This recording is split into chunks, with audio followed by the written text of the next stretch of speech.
Well, hello there, gamerinos and gamerinas. Welcome to UnicornStorm. This is Rady, and I guess I will now talk about the April Fool's Day. Especially when it comes to the gaming industry, which always had some really creative ideas for April Fool's Day, though this mostly came down to trailers and fake announcements, although they were pretty good.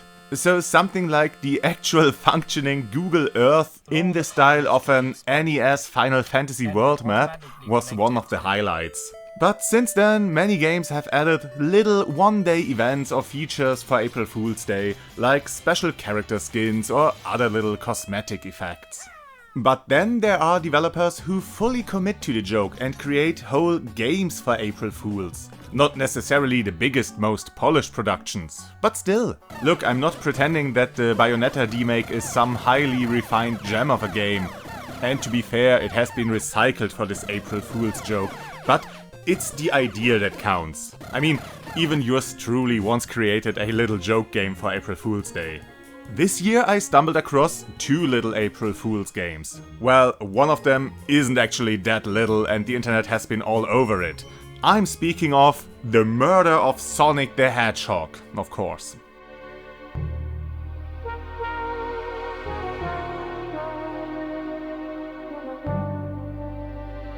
The best game coming out of the Sonic franchise in a long while, if only because they're finally honest about what they're doing with this mascot character.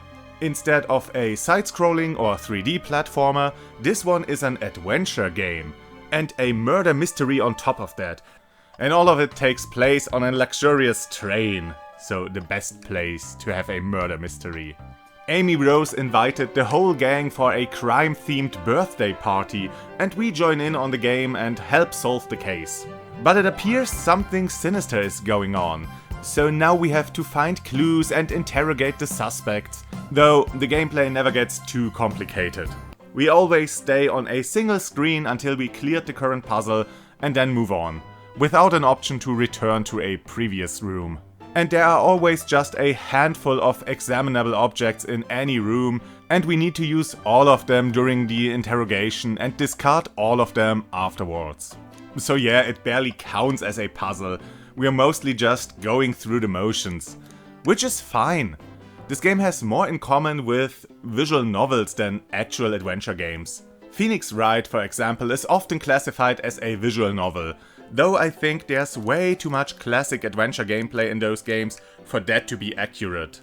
Yeah, there's a lot, and I mean a lot of dialogue reading involved, and the game is mainly story focused and sticks tightly to its script and is not focused on open-ended puzzle gameplay. But, so let's say the adventure genre is a spectrum with completely mechanic-focused games on the right and glorified e-books on the left, then Phoenix Wright would lean more to the right.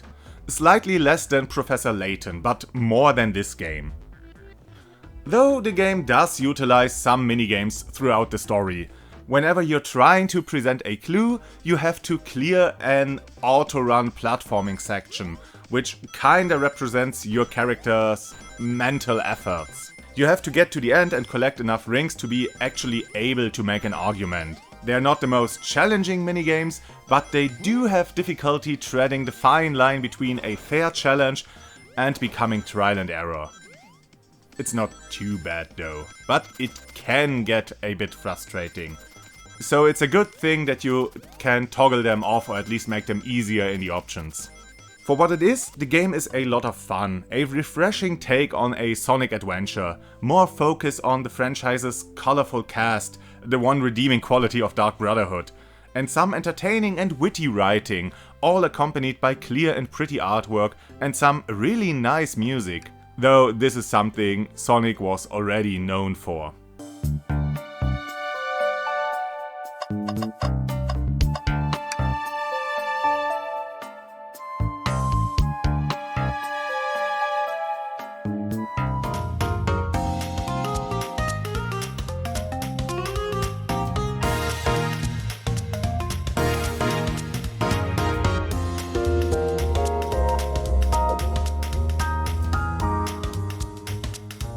Yeah, give this one a try. It's really fun and only takes about 2 hours to get through, so it's perfect for a rainy afternoon. The other game, not as prominent on everyone's radar as the game where they murdered the Hedgehog, and that for good reason, is Postal, or better, Postal Royale. Oh man, a battle royale game in the Postal universe with all its wacky weapons and even wackier characters. This must be amazing! Oh, it's just a glitchy mess. It's more or less in the style of the original Postal, or later Hatred, and the game doesn't waste the opportunity to make fun of the latter.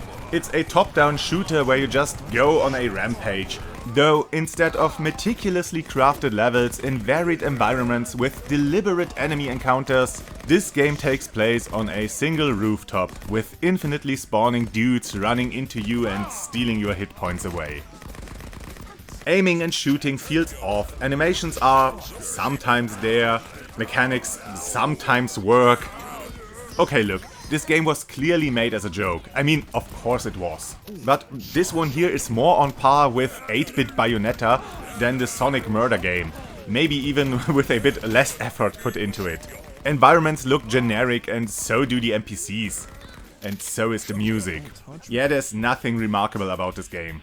If the defecation humor made you chuckle and you had 5 minutes of fun shooting motherfuckers on a rooftop, then I guess the game did a good job. Shit, here I am complaining about a free game. From the Postal franchise, no less. I just think they could have done better without really needing to put more work into it. This could have been a funny little level pack for Postal Redux.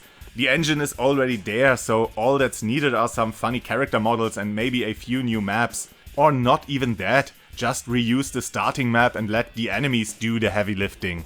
Or, you know, put at least more effort into the enemies/victims. There's a SWAT car outside, so where's the police? Where's the military? So yeah, it's fine as a little April Fool's joke, especially if you really believe this would be a battle royale game. But if you want something more substantial, just play the furry game. That one was actually good.